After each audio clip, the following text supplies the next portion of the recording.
You're listening to Dodge Movie Podcast. Your hosts are Christy and Mike Dodge, the founders of Dodge Media Productions. We produce films and podcasts, so this is a podcast about films. Join them as they share their passion for filmmaking. Welcome back, everybody, to Dodge Movie Podcast. Today's film that we are going to discuss is the 2004 Kevin Smith film Jersey Girl. It stars Ben Affleck, Liv Tyler, Jennifer Lopez, Raquel Castro, her debut, George Carlin, Stephen Root, Jason Biggs, a baby Jason Biggs, and for those Mr. Rogers' Neighborhood fans, Betty Aberlin, Lady Elaine. Also, a little cameo of Jason Lee and Matt Damon. It is set in New Jersey and has portions of New York and Pennsylvania in it. The synopsis for this film is a widower must look after his precious daughter and rebuild his life and career after he's sidelined by an unexpected tragedy and a personal blow-up. The tagline for this film is, he wanted it all, but he got more than he bargained for. Oh, I like that tagline. It's a good one, huh? Mike, what's our pickup line? There's going to be an asterisk footnote here. Technically, the first line we hear is some VO that says, everybody please take your seats. It's from the teacher. But the first line of dialogue that we see visually that I think qualifies is, last week the assignment was to write an essay about your family. Because that sets up the entire film. It does. It does. I thought it was a cute way to kind of do it because we see it's great Kevin Smith writing because we see all these kids kind of a la Candid Camera. No show anybody under the age of probably 50 even knows. But right. Timely reference, Ace. I know, right? Very timely. Because it's all the things that parents would be horrified that your kids are saying outside of your presence. Yes. And it shows us that we're in a Kevin Smith joint, even though it's a drama, because the humor is, of course, relying around smoking weed and other sex. Yeah, all the things you would expect to have a Kevin Smith film. Right, right. And then we see sweet little Gertie. And so she starts talking, and then we get the dissolve into kind of going back in time and what brought them to this point. I was going to say it's good storytelling. It's a trope. I thought it was great storytelling. Well, look at you. But I guess us jorts-wearing guys have to stick together.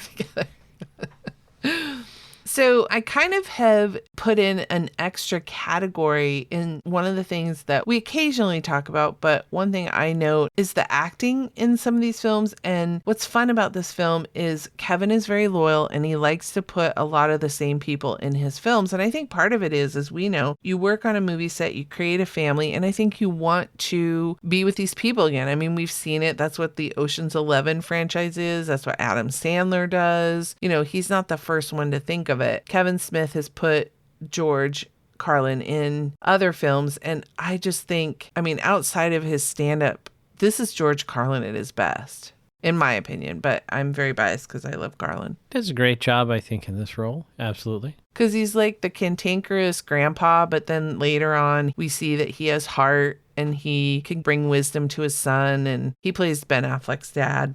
I really liked him in this. And Kevin, I am jealous that you got to work with him in 2 of your movies. He may have been in more. He may have been in others, so I'll have to check myself. And then he puts his wife in the film. It's almost a director's trademark to put his daughter in the film.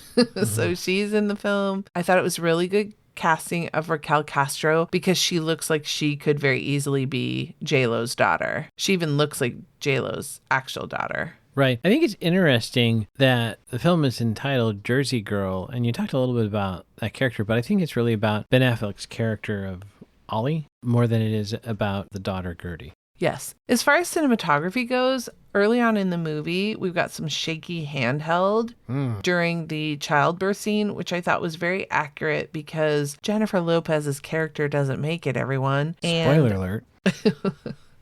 Well, we have a motherless child, so, you know. The studio put that in the trailers, so it's not really a spoiler. Yeah, and I thought that was very appropriate because that's when his world is kind of losing ground and getting very shaky, and it's going to be, and plus it's chaotic in a happy ending or a good outcome of a birth and labor, you know, kind of scene. But I thought the fact that she's dying and it's chaos and they're calling for crash carts and, you know, the like, that it made sense to do that there. Credit to the camera department because I did not notice that it was handheld. And normally that bugs me.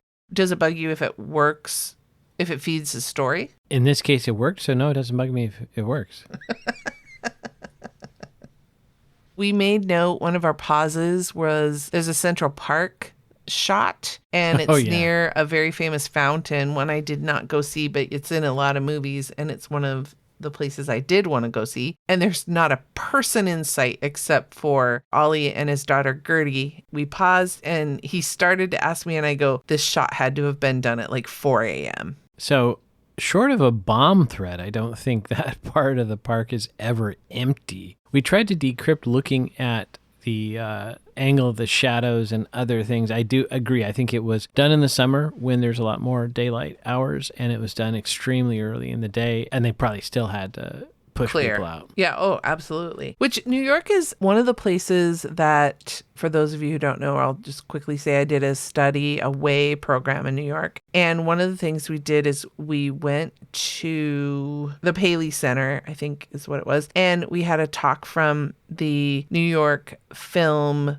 Bureau of New York. And they try very, very hard to promote, much like we have one here in Oregon, people to come to New York. They want their city in film. And so they work with the production companies to line up actual cops, because one of the things I didn't even think of, you guys are getting a little bit of extra trivia here, is if you have an actor dressed as a cop, nobody else knows that that's not a real cop. And there could be problems if somebody runs up and tries to report a crime or ask for help. And so if you are filming in New York and you have police officers, they supply you, I mean, you might pay for it, I don't remember that, but they supply you with police officers so that there's somebody on set who can help if somebody needs help. I didn't even think of that, but it makes so much sense that you've got a cop dressed up. What are bystanders to think? I don't want them ruining my shot just because there's a crime going by. Jeez. Yeah, maybe the cop's just there to keep everybody. I hope the New Yorkers know not to ruin a shot. So anyway, all that to say, I think that they would have been fine, at limited times for a limited amount of time, allowing the production to shoo people away from this area that is a big tourist attraction. Right. And the other takeaway there is if you're going to get mugged, please wait until we call cut. Right. Please. Come on. Like you mentioned in La La Land, there was a slow push in when Ben was kind of having his big aha of the film and realizing what it means to become a parent. I want to reiterate that us George-wearing directors got to stick together. So I say this with all love in my heart. But partway through the film, I thought, this doesn't have a visual style of a Kevin Smith film. And I did a little reading, and he actually had a cinematographer he's done quite a bit of other stuff, really accomplished. And Kevin said in an interview that the DP was instrumental in that look of the film, that Kevin was favoring more close-ups of people talking, because Kevin Smith and maybe all George-wearing directors' films tend to be a lot of dialogue. They're about character. And the DP was able to insert some different things in there, some camera movements and different shots. So I thought that explained to me why it did seem a little bit different than the rest of Kevin's films visually. Yeah, and Kevin is one of those directors. He went to film school for a little bit here on the West Coast, up in Vancouver, Canada, but he dropped out after, I think, only a couple semesters, because I think he was just impatient, really, and just wanted to get to the filmmaking part. And so he's one of those directors that he tries to hire the smartest, best people, and then he gets out of their way and he says, this is what I want, but then kind of leaves it to them to do their part. And so you see that there's a beautiful shot after he and Gertie fight where there's these beautiful bouquet lights. He's by himself. He's contemplating, because he was a horrible dad, and he screams something that all parents do. And as soon as it leaves your mouth, you're just like, oh my gosh, what have I done? And so he goes to kind of sulk and think about this. And it's a beautiful shot because he's got moonlight on his face and these blurry bouquet lights behind him. Is there anything about the cinematography that you liked? One of the first shots I thought was brilliantly done, which is with the kids doing the essay about their family. I'm not even sure exactly how they did it. It was focus and lighting and other things, but it just draws the eye to the last line that Gertie had written, which is, when my mom left my dad. And of course, if you hadn't seen the trailers, you would have thought that they merely split up and not realize that J-Lo doesn't make it. Right. And I was curious with the mortality rate of mothers due to an aneurysm rupture. And it says that it is as high as 5 to 12%. So I thought, all right, I can go with this. It seemed a little bit of a stretch because it just seems in modern medicine that we don't lose many. I mean, I don't know. I'm talking out of my ass here, but it doesn't feel like I hear about friends or even friends of friends, oh, she didn't make it, like in the history books. But 5 to 12% is high enough, I guess. That's maybe of people who die during childbirth, because if that was of all women giving birth, that would be remarkably high. Okay, so I looked it up, and it said the mortality rate of maternal death due to an aneurysmal rupture is as high as 5 to 12%. Right, I'm saying that's 5 to 12% of the people who die during childbirth, not of the people who give childbirth. Right. Yeah. Right, no. We're agreeing. Okay. So I would also mention that this could be also just kind of an acting choice, because in real life, it's possible death by aneurysm takes longer, but they didn't Right. want to have 5 minutes of J-Lo having slurred speech or some other thing as like, okay, let's just, all right, Jennifer, just hold your breath and stop moving. We got to get her out. Yeah, she's got to get to World of Dance. Let's move this along. Speaking, though, of the childbirth scene, there is an interesting L cut that was intended to be comical, which it was, when Ollie says, "How hard could it be?" And then we go to Gertrude screaming during childbirth. Classic bit, right? The father's like, "There's nothing going on here." And the mother's, "Oh, this is horrible." We get a lot of, as I mentioned a little bit before, some very interesting shots that come in, some pans, some two shots. I like the tracking shot of the U-Haul truck going across the bridge into Jersey. That was not easy to do back then. That would have been a helicopter. Yeah, helicopter. Yeah. There's a great dolly shot to Pop and Gertie when they're working kind of on the sets for her play. And it's not even a straight one. There's a good part where Ollie is telling everybody that he's going to go back and work in New York City again. And they use this white lintel over the, I don't even call it a doorway, the opening in the wall that goes to the dining room from the living room, as the leading line behind Ben. Wait, back up. A lentil is a bean in my world. What are you talking about? I may be using it wrong. Lintel. It's the big, strong, thick piece of wood that goes across an opening in a wall to prevent the ceiling from falling down.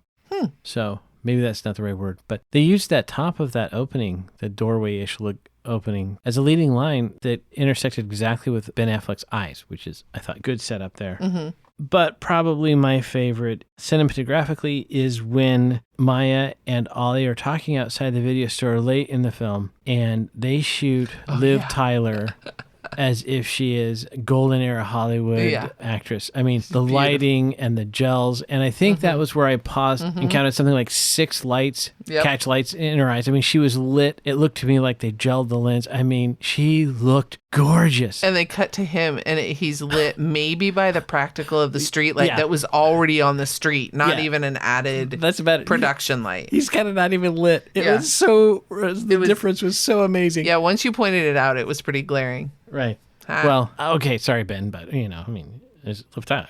Yeah, but some of us like to look at Benny. Everyone does. Yeah, those are all really good. One of the things that I loved about the writing is, since he loses his New York job, he has to go be a street sweeper in Highlands, New Jersey. And they affectionately call the street sweeper the Batmobile. And him and Gertie are fighting. He's longing for New York. That's his draw. His character lesson that he needs to learn is because he had to leave New York, mostly his own doing, but then also his daughter being born and being motherless. But he's constantly looking back at New York City and wanting to get back there. And so he wants to move. And Gertie says, "I don't want to move." And she says, "Don't you want to drive the Batmobile?" And he says, "Daddy doesn't want to drive the Batmobile," which Mike pointed out is hilarious because 12 years later, he drove the Batmobile.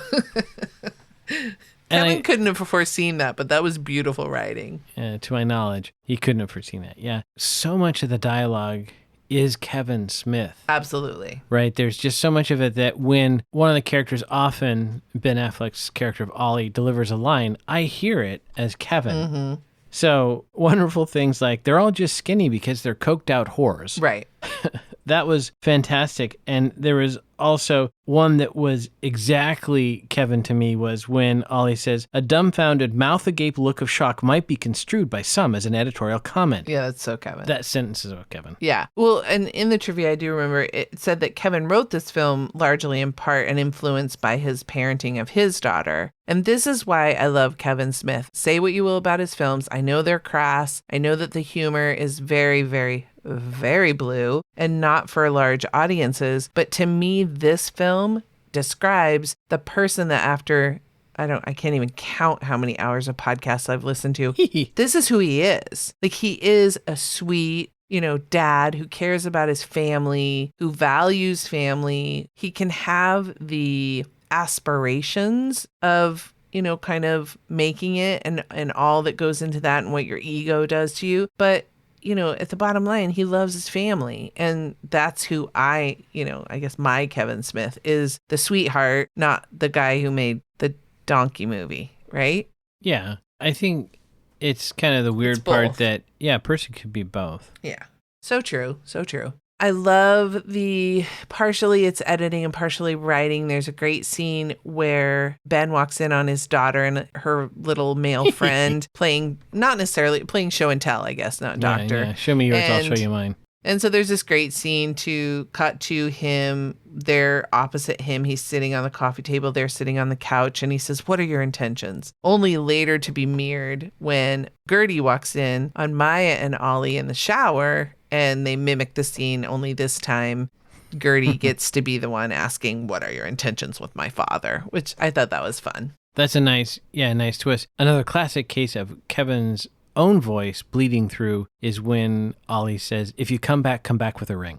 Mm-hmm. And even the cadence of that, I was reminded so heavily of Kevin. Which Kevin was an executive producer on Good Will Hunting. So these guys have known each other since their beginnings. So it only makes sense that Ben would be very good at channeling Kevin's words. Mm-hmm. There may have been voice. some mimicry that went on over the years. Absolutely. And we know Ben is a good mimic. True. So that makes sense. Is there any other writing things that you enjoyed of this Kevin Smith film? I really had forgotten how little baby powder humor we get nowadays. It was good that he brought that back.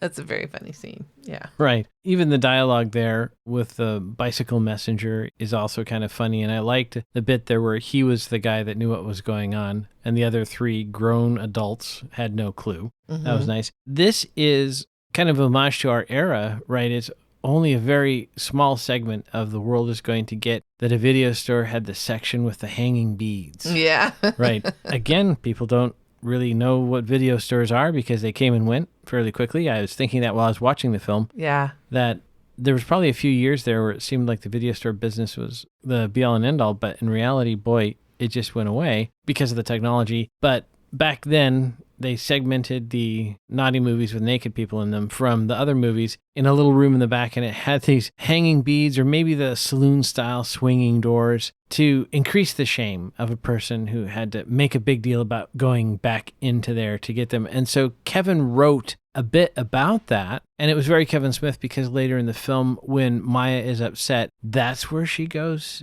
to kind of hug herself and cry it out. It made no sense, except it's a Kevin Smith film. So you're like, okay, that makes sense then, I guess, in that universe. Yeah. Don't you think that the beads were kind of like how you put a bell on a cat? It's exactly. So that if the store clerk isn't paying close enough attention, you're like, oh, somebody went in the porn section. I got to, look alive. Exactly. Yeah. Yeah, there were only 8-year-olds in the store. I should probably go check on them. Right. Oh, jeez. Thanks, Kevin. Yeah, hey.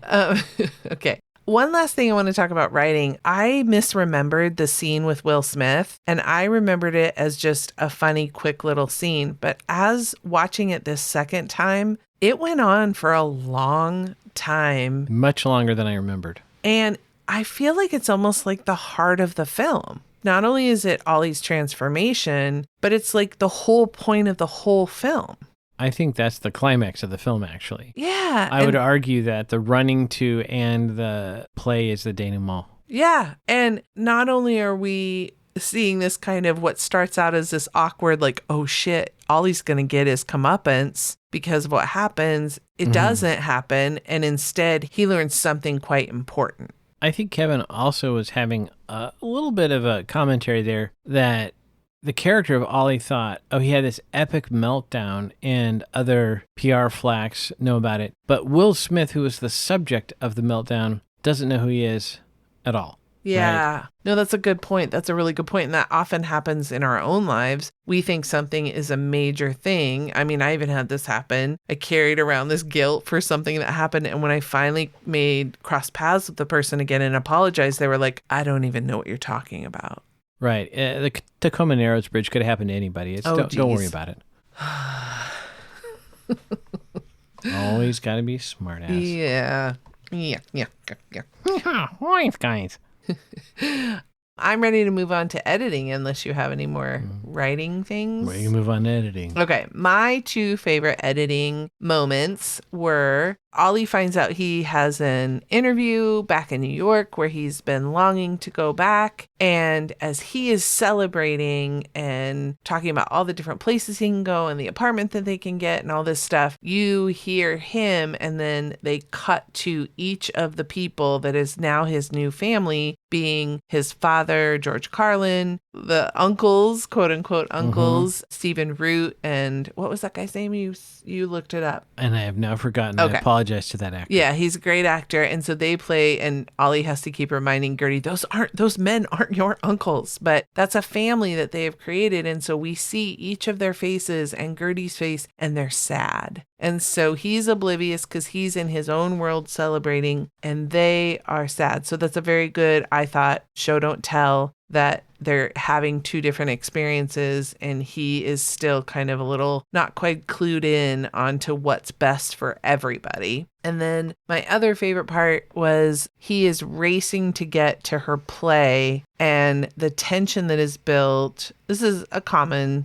I think, editing move in movies. But so we see her play progressing, getting closer and closer to that curtain time as he is trying, because now he's realized where he wants to be. And he is driving and then hitting traffic and hitting roadblocks, quite literally, and having to run to the school to be to the play on time. And I just thought that going back and forth added good tension and the drama of will he get there in time. I did pause to make note that I thought it was interesting their work clothes.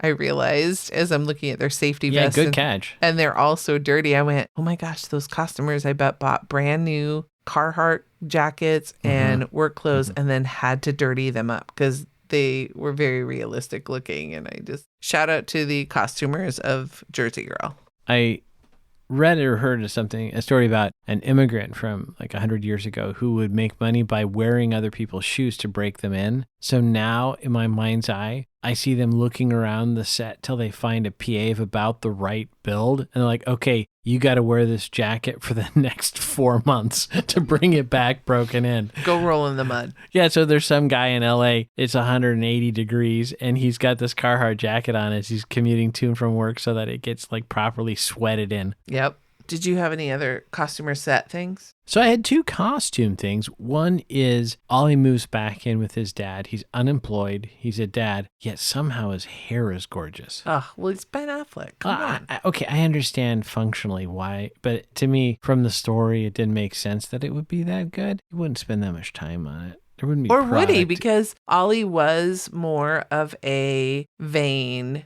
It was all about kind of the appearance. Okay, but at that time, he was wearing old t-shirt and jeans. So So you think it'd be a little must? I think it would be. The other thing is, there are several things where I'm obsessive compulsive, one of which is checking time codes on digital video cameras in movies, but another is the glasses. I don't know if... Eyeglasses or drinking glasses? Eyeglasses. I don't know if Liv Tyler wears glasses in a normal life, but these did not appear to have any prescription. And How do you know? How can you tell? You look at the side of their head on the side of their eyes. Oh, to see if it's got that like... Yeah, it'll Coke either bottle be kinda. in or out based on the prescription. And that's fine. I just happened to notice they were a significant part of her costume. And so I thought, oh, well, I didn't know she wore glasses. And then, oh, I don't think she does. So that was an interesting touch. And if we review Tootsie, we can talk more about glasses. But eyeglasses are a thing. They're a little bit more difficult than one might assume when making a movie. So I noticed that choice from the costume department. All right, then. Well, as far as sound goes, a couple things that I noted. I liked when the doctor is starting to tell at the beginning of the film or near the beginning. She is starting to tell Ollie what happened to his wife. So we start to hear her talk about childbirth and the aneurysm, and then it just slowly goes quiet as the doctor's telling him. And then it cuts to the funeral, which is also quiet. We're not hearing the officiant. It's clear what's happening. We all have been to enough funerals. We don't necessarily need to hear it, but I thought it was good because it added to the tone of Ollie being basically numb now. Like life doesn't have sound. Life doesn't, it just doesn't have that flavor now that his wife is dead. And then conversely, when he is in front of the angry mob at the town hall and he steps up to kind of come into what he's good at, his superpower of getting a crowd on one side, the music crescendos and kind of grows, and it's rousing music, which, he's back. We see him being triumphant. And so I thought that was an interesting use of sound, both going low and then coming up. That scene in the town hall, obviously, it mimics the scene where he has his meltdown and he's addressing the other publicity people. I noticed that, to continue that a bit more, that the heckler was 30-ish white guy in about the same spot in the screen visually, like the X and Y coordinates. So that, to me, reinforced that kind of callback, right? Mm-hmm. Clever. All right, so I made a note. We're going to have a little chat about, Mike, help remind us, what is the classic definition of a romantic comedy? A romantic comedy is where love transforms the main character. The key there is love has to be transformational. You can have romance, you can have comedy, but the rom-com is not just the presence of romance and comedy in the same film. There is a transformative aspect of the romance. Okay, so we had just a brief discussion. We tried to save some of it for this. There is romance because we have Liv Tyler's character. Yep. We have Ollie. They fall in love. Yep. They end up together at the end, right? We presume. Looks like it. I think so. Yeah. There's comedy throughout, mm-hmm.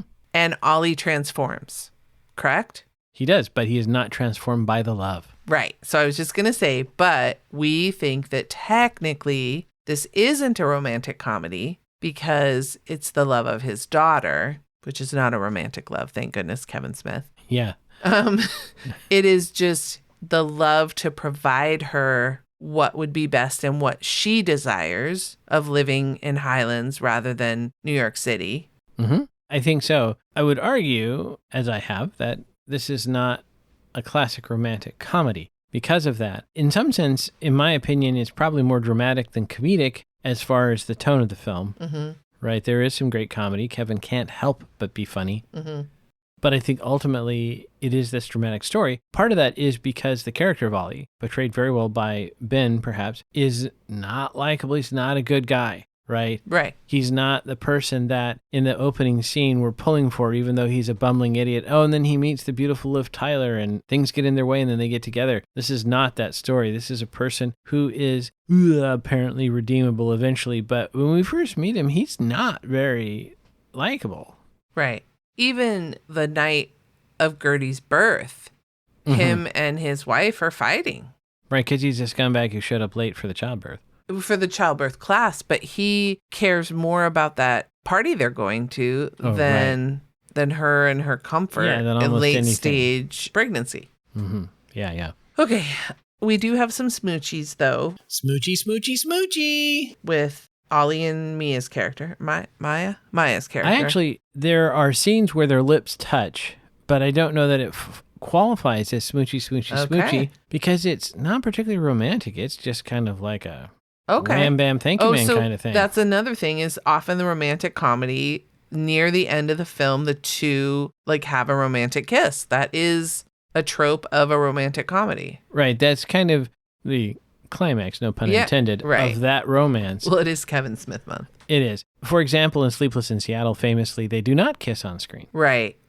But for the most part, you could expect that. And there is a scene at the end of this film at an hour 35 that I listed as huggy, yes, because they get ever so close. Yes. to kissing, but then I think the kid gets in the way or something. Yeah, like that. they're sweetly dancing, and you expect a kiss, but I think It was right there. I think Gertie does walk up, and so she kind of interrupts things. So it's almost a romantic comedy, but not quite. How about head trauma? I feel like There was an implied head trauma at 1 hour, 32 minutes, 30 seconds when the principal faints and falls off screen. oh right, Lady Elaine, which Kevin he loves her. I like the recurring bit of memory from Cats. That was hilarious. Yes, that was great. And I will say this almost puts Jersey Girl in the View Askew universe because in Dogma, Lady Elaine plays a nun and she's a nun at a Catholic school. So this almost puts Jersey Girl in the Mallrats Dogma Chasing Amy universe. So I thought that was fun that fans made that leap and that connection to keep it all in the family. I thought I read that originally he was thinking of Joey Lauren Adams for the Liv Tyler character, but then was concerned that people would think it was a part of the View Askew universe. Yes, it was. Yeah, it would be too close to Chasing Amy. And I think it was a good call. I mean, probably so. I probably wouldn't have cast Liv Tyler because of other roles she has done, but I liked her in this role. It's perhaps my favorite Liv Tyler role. Aw, over Lord of the Rings? How dare you? Well, sorry, but to be honest. Yeah. How about your driving review? So they had some interesting automotive action here. I had to look this one up, but that was an Elgin Pelican, that street sweeper. Oh. So I did not recognize the model, had to look that one up. Good news is Ollie insists that Gertie wears a seatbelt when she gets in the quote-unquote Batmobile, the Elgin Pelican street sweeper. I thought it was a very realistic four-door beige 83 Ford Escort that Maya drove. When you're working at a video store, you probably don't have a lot of scratch laying around for a sweet ride. So a 20-year-old kind of compact car is probably pretty accurate. Affleck drives a black 93 BMW 535, which really reinforces that he's a giant a-hole. I thought that was How dare you? Good. Well, I'm just saying. Ollie is. Yeah, Ollie is, not Ben. No, Yeah. I meant that the character. But then he leaves it running with the keys in, door open, and he goes running off to the thing. How much money does this cat have that he could just abandon his BMW in the middle of New Jersey? That shows his commitment to his daughter. I suppose, but I do think he would at least shut the door and turn it off. Right. Take I the keys agree. with you. I agree. I think it would have been habit. Yes. All right. Are we ready for the numbers? Sure. Okay. Well, here's a big asterisk to this movie, folks. I'm going to take you back to 2003, and all year long, People magazine covers and MTV and the world was abuzz because Bennifer is all anyone could talk about. Jennifer Lopez and Ben Affleck were engaged, and they were set to be married in September. And unfortunately, they called off their wedding to the shock of many right before the wedding in September. That was in 2003. So this movie was probably in post-production, I'm guaranteed, because when they filmed this movie, they were engaged. So this movie comes out 6 months later in March of 2004, and the world had had its fill of Bennifer. Because mind you, as we do in Hollywood and in tabloid magazines, we don't just, they called off the wedding. Okay, moving on. We belabor what happened. What could it be? Was he cheating? Did he go to the strip club? Did she catch him with something? By March of 2004, everyone had had their fill. Nobody cared. Everybody was just sick of it. And so sadly, this movie that was made for $35 million made only $25 million here domestically. Luckily with worldwide, they broke even, making $35 million. But my heart broke for Kevin because this is a great movie. And I think it's gotten a lot of great play after, and people realize, I mean, I can't remember was it Richard Roper? One of the well-known critics came up to Kevin and he had rewatched it and he was like, I'm really sorry, man, because that really was a good movie. Right. So this is kind of Ben doing the opposite of press in support of the film. He couldn't have held on until they got through the first couple of weeks in the theaters. Boy, Affleck, come on. As I remember, he wasn't the one that called it off. Well, he needed to keep his act together. Maybe J-Lo was like, kill me in a movie early on. I'll show Will you. Yeah. Yeah. Your dumb buddy killed me off in Act 1. Right. So this PG-13 movie at 1 hour and 42 minutes has a pretty low IMDb score of 6.2. It is considered rotten at 42%, but I am here to tell you this is one sweet movie. It shows that a character can redeem himself at the end. He can realize what's important. He can put aside his own aspirations for his daughter and help her create a family, especially being a motherless child. He can give her a stepmom and a family in Highlands, New Jersey, similar to the life he probably had. I think the people who complain about the Kevin Smith movies being crass, that's their fault. If they had gone to the theater and seen this and given it a better score, Kevin would have made more movies like Jersey Girl. Yeah. So good point. If you're worried about donkeys in films and you gave this a low score, it's all your fault. Mm-hmm. Mm-hmm. Right. There's a really fun cameo by Matt Damon. Oh, yeah. And Jason Lee in a scene. And Jason was actually set to do the Ben part? No, the Jason Biggs role. Jason Biggs, that's right. And so it's just, if you love other Kevin Smith movies, I think you would like this because it has a lot of the same people. It definitely is not a traditional Kevin Smith film. So if you don't like Kevin Smith films, you probably would like this movie. Yeah, you might like it just fine. Yeah, it's really cute. It's one of our faves. It's definitely one, if I see it as I'm flipping channels, which I'm rare to do lately, but I will stop and watch this one. So I don't know. I would say give it a shot. I like it. It's a great film, I think. Yeah. So next week's film is going to be, it's not technically a Kevin Smith film. He did not write it. He did not direct it, but he starred in it, which is rare for him to star in someone else's film. Mm-hmm. But it's another one of my favorites that I will watch over and over. And it's called Catch and Release. So join us next week to go watch Catch and Release this week, and then tune in on the 8th to hear us talk about it. And don't forget, Dodgers never stop, and neither do the movies. Thanks for listening to Dodge Movie Podcast with Christy and Mike Dodge of Dodge Media Productions. To find out more about this podcast and what we do, go to dodgemediaproductions.com. Subscribe, share, leave a comment, and tell us what we should watch next. Dodges never stop, and neither do the movies.